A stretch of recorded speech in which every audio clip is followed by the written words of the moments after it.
So welcome back to Feedback Control Systems. This is Module 3.3. In this module, we're going to talk about transfer functions to state space, and then vice versa, state space back to transfer functions. So the objectives of this module is to first talk about how to convert a transfer function, perhaps obtained through our Laplace analysis, to a state space format. We're going to show you an example of this where we use a numerator that has a constant in it, and then we'll show you an example of how to do this when the numerator of that transfer function has a polynomial in it. And then we'll also spend a little bit of time showing you how, if we have a state space, to go back to our transfer function. So first, what is the approach or methodology that we're going to use to convert this transfer function to state space? So let's say we have any just generic differential equation of the form as shown here. So we have an nth order differential equation as shown here, and we maybe have an input on this side. So this would be, again, our input side, and then we have our output expression, essentially right here relative into an nth order differential equation. Well, one thing we could do is if we choose the output y in this case, so if we choose that output y to just be x1, so a state variable that we're going to call x1. And then it's n-1 derivatives, we're going to choose those as state variables as well. So x1 we're just going to define as our output y. x2 we're going to say is the derivative of y. x3 is the second derivative of y. So you can see the n-1 here. So with 2 I have n-1, so that would be to the first power. We normally don't show that. So if I have 3, n-1 would be 2. And then n, I have n-1 relative to that derivative. So we're going to choose those as state variables. That way we know they are first order differential equations. And then if we differentiate both sides, what we're going to see, so if I differentiate this, I'm going to leave myself with x1 dot equals dy by dt. If I differentiate both sides of this, I'm going to get an x2 dot equals d squared y by dt squared, etc., etc. So what I'm going to see is that my nth state variable is going to be my nth derivative of that y term. Okay, and then so now on the left-hand side, what I'm left with are first-order differential equations. And then when we finally do some substitution, what we'll see is x1 dot equals x2. Well, what is my x2? Here's my x2 up here. My x2 is dy by dt, which is exactly what I have here. What is x2 dot? Well, that's x3. Where's x3? It's right here. So x2 dot, which is right here, also matches with x3, and so on. So x dot of the n-1 order is just going to be equal to xn. Then what I can do is finally go to my x dot n term and rewrite it in terms of all of these other expressions that I have here. So we'll see it in this form right here. So don't worry so much about the derivation. If you can understand this derivation, I think that's really good. It's important. But if you don't understand it, we're going to look at the form and the function of it as we go forward. So what I'm showing now is we're going to write this into our vector matrix format and basically display it. And so what we'll see from the previous slide, if you go back and forth, is our x1 dot equals what? I have a 1, which is mapped into here, x2. What was our x2 dot? That's mapped into this one, which is x3, and so on and so forth. So what you'll see is I have a lot of zeros in my A matrix, and then I'll have this sort of diagonal version of 1s along the diagonal all the way up to here. And then on the bottom, that's where I have my xn dot term, which includes all of those variables here. Relative to these state variables, and then relative to my input, I just have the B0 term. So again, if we scroll back a page, here's that B0 term, and basically that last expression, you'll see all the A's, the negative A0, negative A1, all the way up to negative A to the n-1, and then we have our B0 times U term. And that's what I'm circling in this last expression down here, and then our BU. So taking that approach, we now have our first-order differential equations, and this approach is referred to as our phase variable form. And so this top equation, again, is our x dot equals ax plus bu form. And then our output equation down here, y equals, that's our c x plus du term. In this case, our output y was what? Notice the 1, x1. If we go back a slide, we made that definition right here. Our y is just our x1 term. There's no dependency on the output, so our du term here is essentially 0.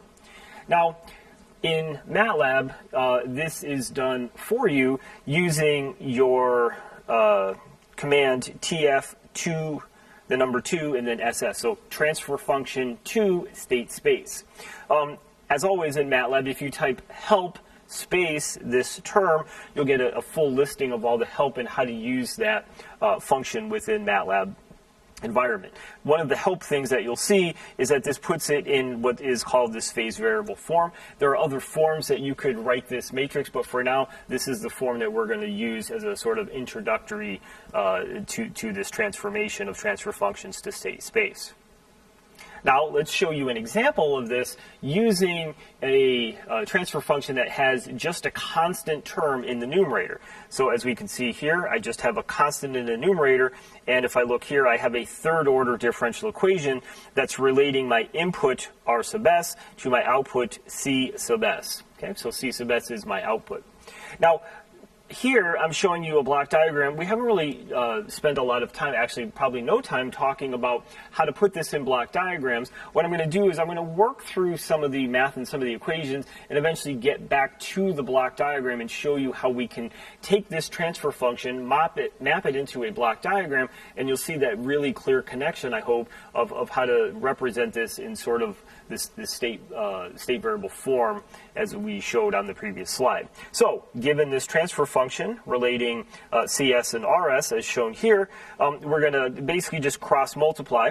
And so the RS term we're going to put up here with the 24, and this third order polynomial we're going to put up here with the CS, and that's what we're going to get here down below. So just doing some cross multiply, we're in the Laplace domain. And then what we're going to do is, based on our sort of inverse Laplace, these are in the time domain down below, but again, I'm holding off on putting that, t in parentheses just for, I would say, nomenclature and space.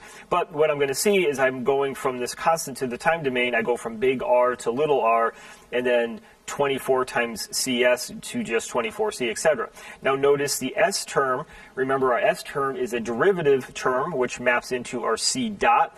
The C dot, again, is the derivative of C, and then I have an S squared term, which is a C double dot, a second derivative, and then an S3 term, which maps into a C triple dot, or the third derivative of C relative to time. So we've just taken our transfer function, we've mapped it in the time domain, and please remember the state variable form, our matrices, these are all time domain first order differential equations. So, given what we've learned from this, we're going to choose our output. In this case, our output is C, but we're going to call it y of t as our output, so y equals C, and we're also going to call that x1. You'll see the x1 as we're going to slowly build this block diagram up above. So that's the output. So our state variables, y equals x1, we've already defined it here, so that is one of our state variables.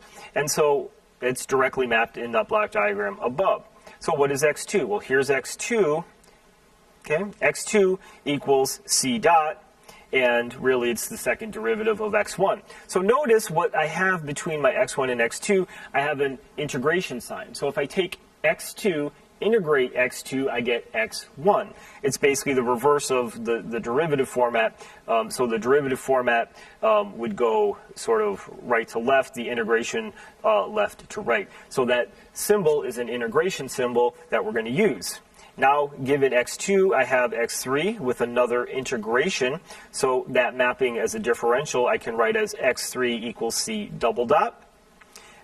And the next column right here, I'm just taking the derivative of both sides. So if I take the derivative of x1, I get x1 dot, and the derivative of my y term right here is going to turn out to be x2. Why? Because my y equals c, as shown here. So the derivative of that would be c dot, which again is x2.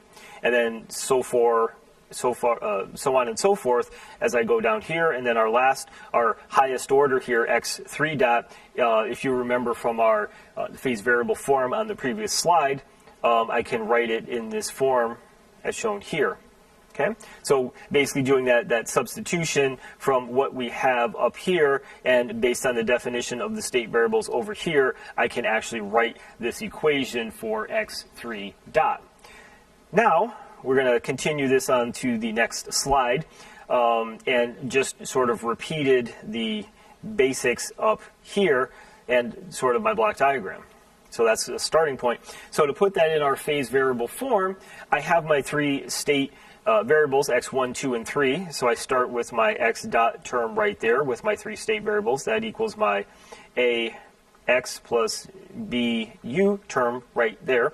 And so I just map my x1 dot equals x2. So notice the 1. x1 dot equals 1 times x2. My x2 dot term equals this 1 times the x3 right there.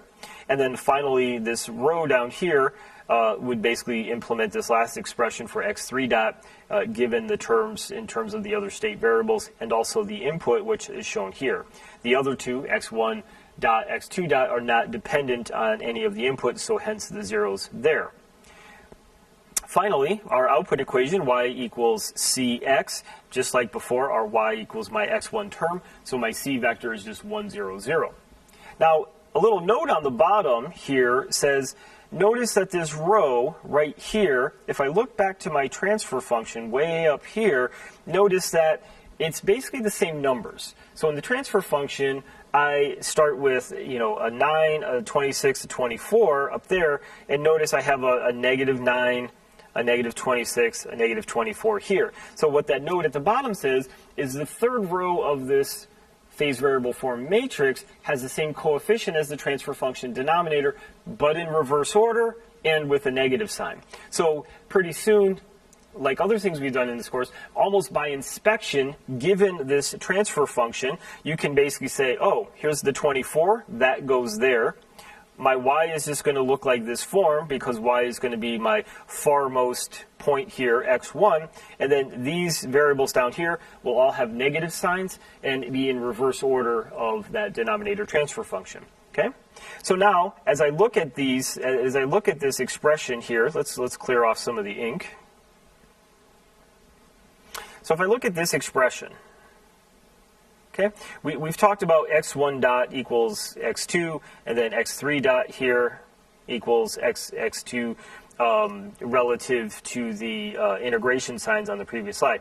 So if I look at x3 dot, now notice one thing we're not doing for x3 dot is we know x3 dot is relative to x3, but notice how we're defining x3 dot. We're defining it in terms of this summing junction right here. So we see 24 times r is coming in right there with a plus sign. And then all these have negative signs right there. So I have a negative 9x3. I have a negative 26x2. And then I have a negative 24x1. So those terms are going to be our feedback terms that are going to be used based on those state variables. So each state variable in this case has a feedback term that sums at this junction and helps define x3. So notice most of that information is captured there along with that input term and any scaling or gain that we may have relative to this phase variable form. Now, I want to look at an approach where we don't have a constant in the numerator, but instead we have some sort of polynomial in the numerator, as shown here. So we have some sort of polynomial, not just a B0 term. So the denominator yields the state equation, as we've seen on the previous slide, but the numerator yields the output equation. Remember, we had a number 24 and how that tied into our output equation, our B vector, if you will.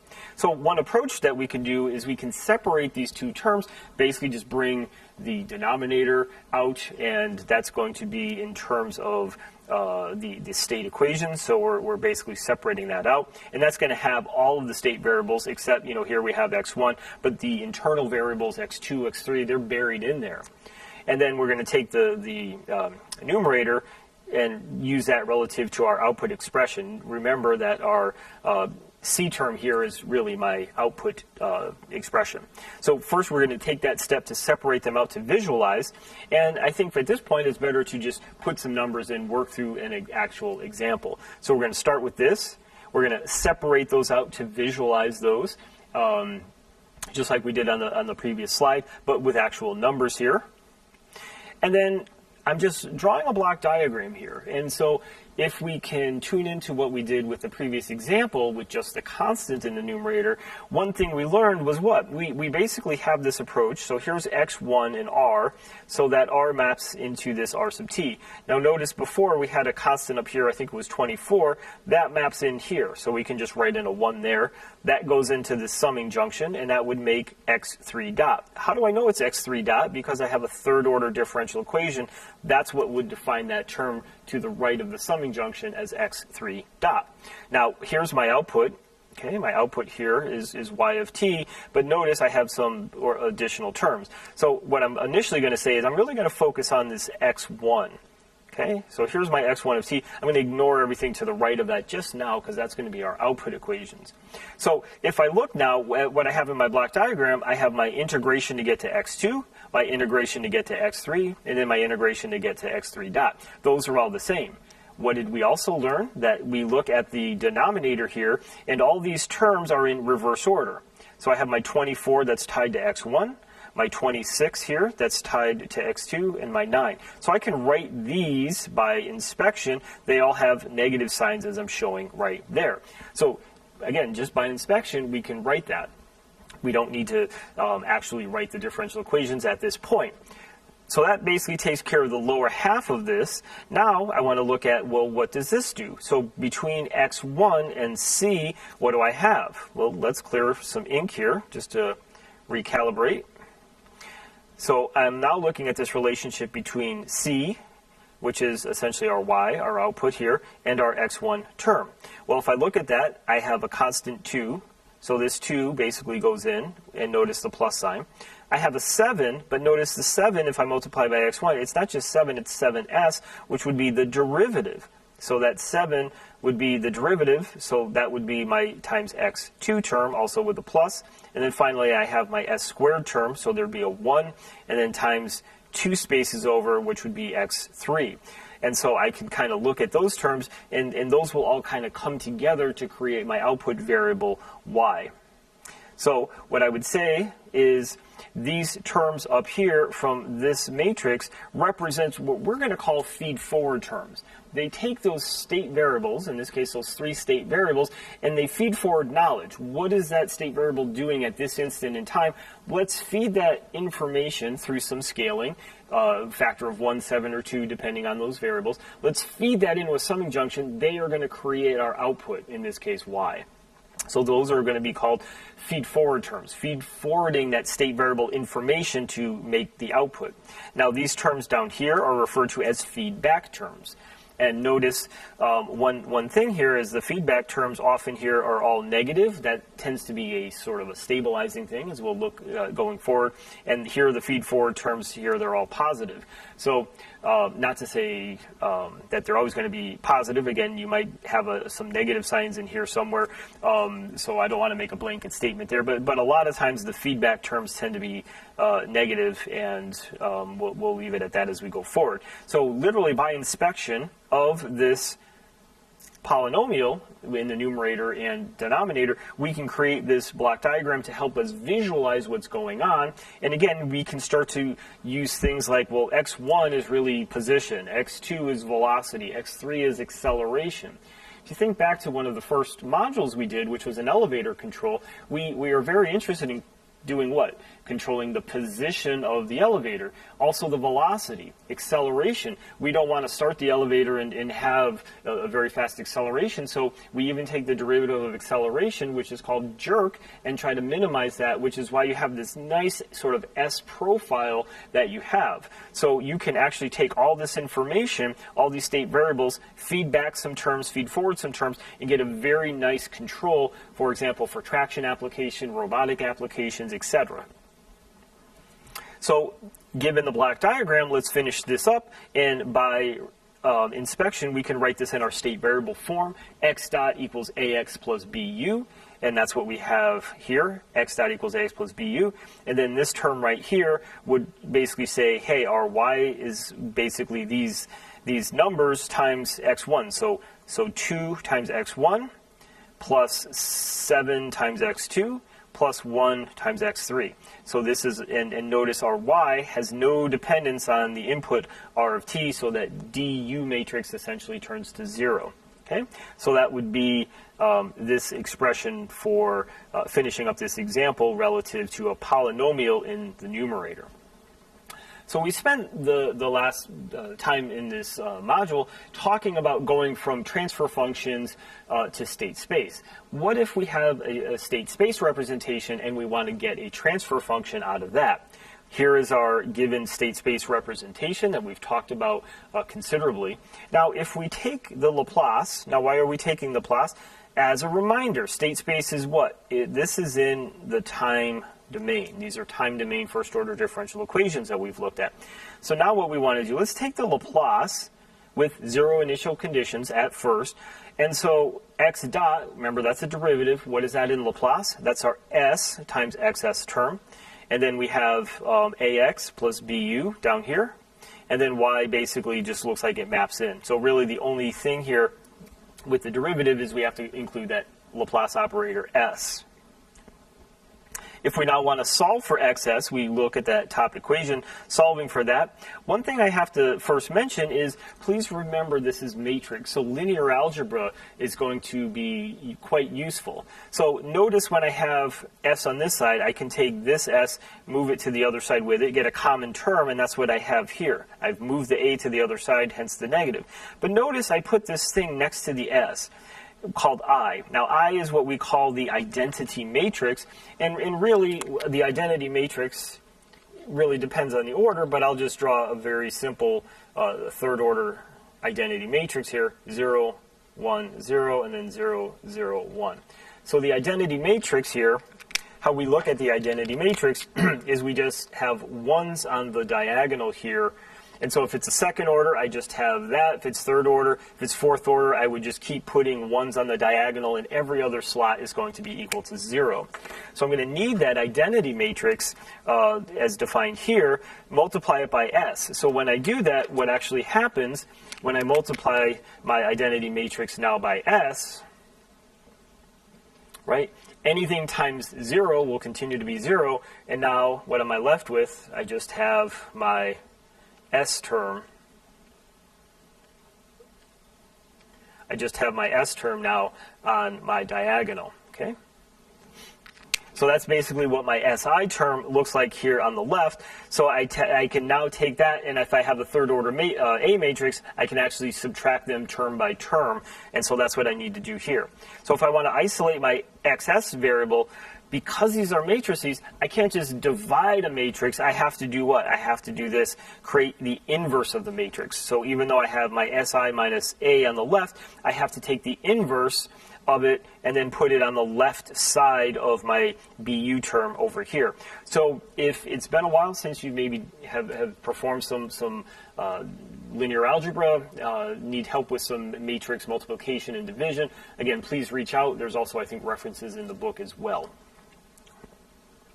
So that is basically solving for our XS. If we then look at our Y expression right here and say, oh, look, we have an XS, we can actually substitute in this XS into that expression, and that's what you'll see here, Y equals C times XS.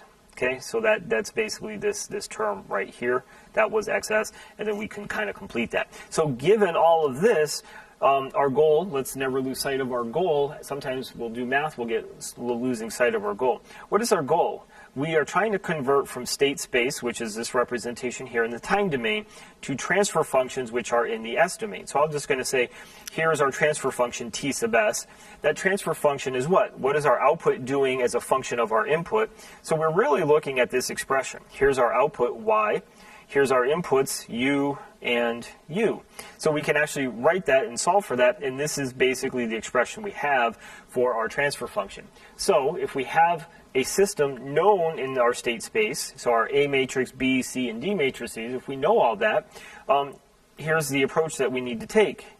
We just need to take SI minus A inverse, pre-multiply that by C, post-multiply it by B, and then add our D at the end. And when we're all done with that, we're going to get a transfer function. So here's an example, state space to transfer function. Again, here's our A matrix, our B matrix, our C matrix, and again, notice our D matrix here is going to be equal to 0. So that's a system that's given. So let's create our SI minus A. So our SI minus A, here's our SI. We've already derived that right here, and it just happens to be third order, so we can show that down below. We're going to subtract our A matrix. Again, here's our A matrix, so we're just subtracting that right there. And then as we do that term by term, we're going to get this. And then our B term right here, we see our B term. And then our C term is right there, and then our D is 0 like we had previously said. So we're going through this step by step. Now what we need to do is take SI minus A inverse. We need to take this 3 by 3 matrix and do an inverse. Now, most of the time, we're going to use things like MATLAB if we actually have numbers in there and let that do the heavy lifting for us. But if it's a second order or third order, I would expect you to be able to do that, hint on an exam or a homework or something like that. So the approach is the following. And again, you might need some background to remind yourself of some of this, but the formal definition of SI minus A inverse is taking the adjoint of that matrix divided by the determinant. Okay, so this enumerator term is taking the adjoint of it. So how do you calculate the adjoint of a matrix here in the numerator? Well, that is taking the cofactor, transposed it. So again, that might take a little bit of time for you to kind of remind yourself. And then the determinant, we've seen how to kind of do that before with a 2 by 2 matrix. We saw how to do the determinant from Cramer's rule. You basically just cross multiply and then subtract upper left to lower right minus upper right to lower left. For third order, again, they have techniques. Maybe just start to draw things here. So if I just had, some sort of matrix like this, 7, 8, 9. Again, I'm not going to go through this formally, but what they do is they take all of these diagonal terms. Okay, so in this case, 1 times 5 times 9, and then plus 2 times 6 times 7, and then plus this last 4, 8, and 3. So that would be 4 times 8 times 3. And then what they're going to do is subtract the other diagonal terms. So in this case, minus 5 times 3 times 7, and then minus the next term, which would be 2, 4, and 9. So minus 2, 4, 9, and then minus this last term, 1, 6, and 8. So again, minus 1, 6, and 8. So basically, you do all that calculation, and that would come out with the determinant. Here I just use numbers. Here, notice there is some algebra. There's some variable terms, etc. So see if you can work through that. And again, the adjoint, as shown here, see if you can kind of look through some of the worked examples we're going to show you, and the how to determine the numerator part of that in terms of SI minus A inverse. When you're done with that, you can create the transfer function as we had seen on the previous slide here. Oops, right there. And let's start clearing off some of the ink so we can see through that. So we just calculated on the previous slide SI minus A inverse. So if we pre-multiply that by C, post-multiply that by B, and then add D, what we're going to do, get rid of this ink, go back up here, we're going to end up with this transfer function. Now notice, again, I am showing you a MATLAB command, SS number 2 TF. So going from state space to the transfer function.